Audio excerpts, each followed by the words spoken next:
Imagine, if you will, that you're Sasha Banks. You're hardworking, intelligent, athletic, beautiful, with a ton of personality. You might already be like that for all I know. If so, teach me your ways. But anyway, you have all these attributes, you clawed your way to the pinnacle of the industry you're so passionate about, and you're about to become champion again on the grandest stage of them all. When suddenly, another star decides to return, pushing you out of your spot. You're a professional though. You shrug it off, teaming with another talented yet underappreciated wrestler, Naomi, and you make magic together as the women's tag team champions. Fast forward a couple of months. Those championships don't matter. The Raw and SmackDown women's championships do. And you're gonna make them matter even more by losing to help the important champions look good. Sure, you'll still be tag team champions, just the kind that don't defend their titles for months. What a crowd pleaser. The only problem is,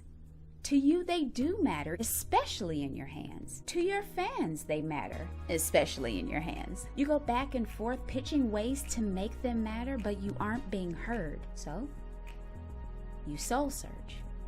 You contemplate. You talk these things out with your partner, and together, you arrive at a gut-wrenching decision. You place your beloved championships on the table, and you leave the room. We are down exactly one boss and one glow. So, what are we going to do about it? WWE has announced a tournament to determine the new WWE Women's Tag Team Champions. But if they treat it with the same care they did their former champions, it might be a little lacking. But what if they did care? You know what? Screw that. I care. And I believe you do too. I'm Casualeann, and here's how I would write the 2022 WWE Women's Tag Team Championship Invitational. Come with me.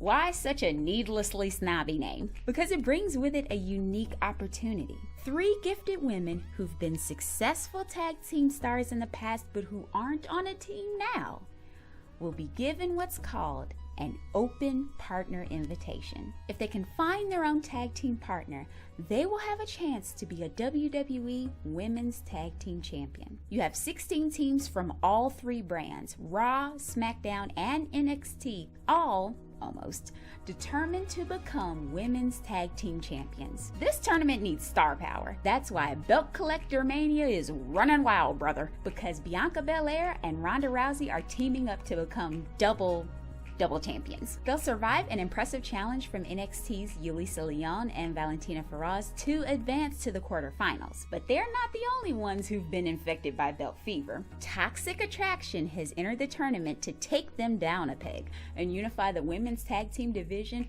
under Mandy Rose's alluringly greasy banner. They just survived a reunited Io Shirai and Zoe Stark to move forward. Edge has been teasing a 4th member of the Better Than You Judgment Day of mountainous, omnipotent, punishing annihilation. But he's just talking, right? There's not really a 4th member coming yet, is there? There is. Little Miss Bliss wants to team with her former partner Nikki ASH, but she's already entered with Dewdrop, so Alexa asks Rhea to join her on her open invitation, hoping she can bring Rhea back into the light, I guess? That's Alexa's character now, right? Anyway, Rhea's not having it, but after Edge urges her to try one more team, as she could be Judgment Day's first champion and help annihilate the rest of the division, she agrees. Together, Rhea and Alexa defeat Sonya Deville and Xia Li. But the adage of the onion and the Oreo rings true down the line after the tournament. Alexa doesn't turn Rhea. Rhea turns Alexa. Meanwhile, on SmackDown, Natalya and Shayna are still angry and still ignored. But this is their chance to change all that, and that chance comes in the form of Asuka and Raquel Rodriguez. Their energy and charisma are on 10. They even already have a tagline. This AR is unreal. Sorry, Natalya and Shayna. And for those of you thinking I never give Shayna a chance, you can check out how she became Queen of the Ring by clicking right here. Carmella and Queen Zelina are, for some reason, also looking for another opportunity to become women's tag team champions. They're broken up like 15 times already, but hey, we need people. Shotzi, like Alexa, got an open invitation, but no one wants to partner with her. No one except Aaliyah. She really wants to be a champion and believes in her heart she and Shotzi could be a great team. That Shotzi could be a tag team champion again, and she could be the one person that could help her do it. Shotzi just hands her the invitation. After getting approval from Adam Pearce, Aaliyah goes out to the ring by herself.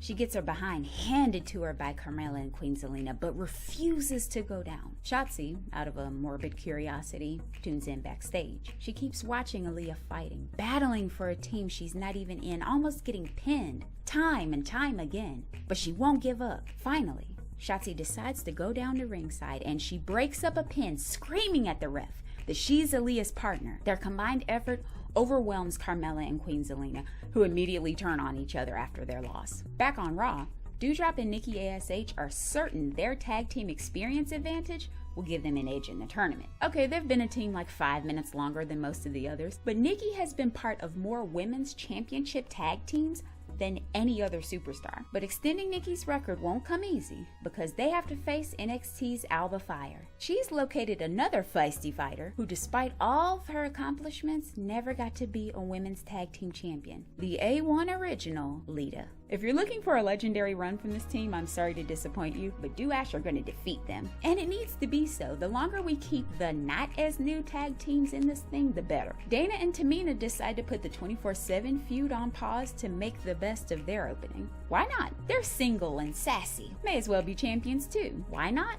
Because Liv Morgan and Lacey Evans are out to prove that not only are the other women not better than them, but they are the best. They beat Dana and Tamina pretty soundly, and the Divorcees go right back to fighting over the 24/7 championship. Too bad they didn't win. That could have been their tag team name. The Divorcees. Becky Lynch is having the opposite problem Shotzi had. She's been turning people down all day long. Billie Kay, Dakota Kai, Mickie James, Sasha Banks. The spirit of Mae Young even woke her up in her dreams to ask to fight alongside her. Becky Lynch is the bearer of the third and final open partner contract, but she just hasn't found the right partner. That is, until she goes to NXT and lays eyes on Lash Legend. She's monstrous in the best possible way. Becky sees the beginning of her comeback right in front of her. She tells Legend, "If you want people to put respect on your name, I can make it happen." Oh, that's awful. Later that night, they fight Kaden Carter and Katana Chance, who know about Toxic Attraction making it to the quarterfinals and want a piece of them, but they won't get it. Lynch and Legend are headed to the next round. So that's it for the first round. How are things going so far? Are there any teams or results that you'd change? Anybody you bring in? Let me know in the comments. Still there? Hey, all right. We're starting the quarterfinals out with a banger, folks. In the first match, we have Becky Lynch and Lash Legend versus Bianca Belair and Ronda Rousey. This is an absolute barn burner. They put on a clinic. Other sports cliches. Point is, this will be the match that is talked about for the rest of the tournament. While Bianca Belair and Ronda Rousey's quest to be double champions continues, so does Becky's to climb her way back up to the top, and Lash's to gain some respect. Oddly enough, even though Lynch and Lash will be defeated by Belair and Rousey, Legend's part in the best match of the tournament is going to earn her a lot of reverence. So Becky does fulfill her promise to her, and their partnership is something that, if WWE wanted, could continue on into NXT, drawing a bigger audience to the show. What about our other current champions? Toxic Attraction doesn't have the greatest history with keeping up with belts, quite literally, but that doesn't stop them from wanting more of them. They've conquered the NXT women's division, so next is WWE. Their opponents are Rhea Ripley and Alexa Bliss. Earlier in the day, the Annihilator runs into Lacey Evans. Rhea says something passive-aggressive like, "Good luck, you're going to need it with a weak link like Liv." In defending Liv, Lacey fires back, "Alexa's going to find out that you're the real weak link." And so will Edge. Which is followed by a brawl. They beat each other down, but it ends up hurting Lacey's back. Liv Morgan and Lacey Evans fight valiantly. They give it their all against Nikki ASH and Doudrop. But knowing Evans' weakness, Doudrop in particular exploits it. And the Scottish Connection defeat Morgan and Evans. Later on in the night, it's time for Ripley and Bliss's match against Toxic Attraction. Katana Chance and Kaden Carter may be out of the WWE tournament, but they can still make a statement in the NXT Women's Tag Team division. Liv Morgan, to defend Lacey, comes out to distract Rhea, but it's not what she's doing. It's what she isn't. She's just sitting next to commentary, and staring. Suddenly, Edge and Damian Priest being attacked by AJ Styles and Finn Balor plays on the screen. Rhea continues to try to fight through, but as they continue to be beaten down, Liv starts screaming at her, "You're the weak link. You're gonna just let them get beaten down? They're better off without you anyway." Rhea tags Alexa in and runs off. Katana Chance and Kaden Carter attempt to help, but their distraction actually backfires and gives Toxic Attraction the win. After their heartfelt win over Carmella and Queen Zelina, Shotzi and Aaliyah are feeling more comfortable on screen as a team. Shotzi's still a bit skeptical about all this, but she couldn't just let Aaliyah lose, especially all alone. And if she's determined to keep going, then Shotzi will go with her, but reluctantly. But the brackets are not on their side, because to get to the semifinals, they have to face AR. The unlikely duo offer a tougher challenge than commentary expects, with Michael Cole even asking if this is the same Shotzi that was dominated by Raquel a few weeks ago. But Asuka and Raquel Rodriguez eventually overpower Shotzi and Aaliyah to advance to the semifinals. Things get a lot less feudy. Is that a word here? At this point, the tournament has been enough of a showcase of the stars' talent in ring and out to be a draw unto itself. Our final four are Doudrop and Nikki ASH, Bianca Belair and Ronda Rousey, Asuka and Raquel Rodriguez, and Toxic Attraction's Gigi Dolan and JC Jane. Pat McAfee does his signature pencil toss and catch, and as Ronda and Bianca make their entrance, he's calling this the double belt battle, a clash of catastrophes. These ladies are about to throw down. Toxic Attraction enter, and it's a solid fight.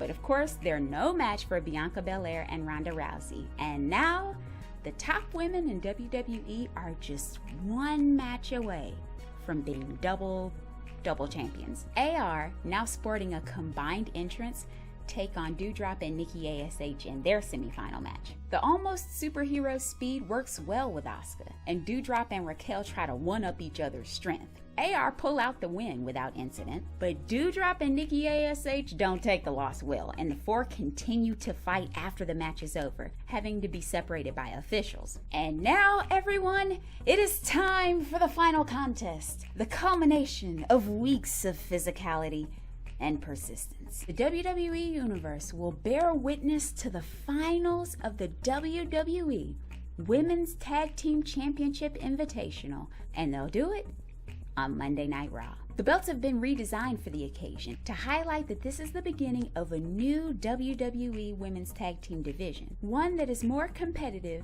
than it has ever been before. We have four baby faces. Respect and determination are oozing from their pores. They know in this moment that this is a chance to add to their legacies, that they can bring prestige to this championship. Asuka, Raquel, Bianca, and Ronda put on a high-speed back-and-forth showing. Near falls, reversals, submission maneuvers, and high-flying abound. It's on pace to be as terrific as Bianca and Ronda's quarterfinal match against Becky and Lash Legend was, until Xia Li and Rhea Ripley march to the ring and start beating up Asuka and Raquel, with the intent of getting Belair and Rousey disqualified. Xia wants a shot at Ronda's SmackDown Women's Championship, while Rhea wants to fight Bianca for the Raw Women's Championship.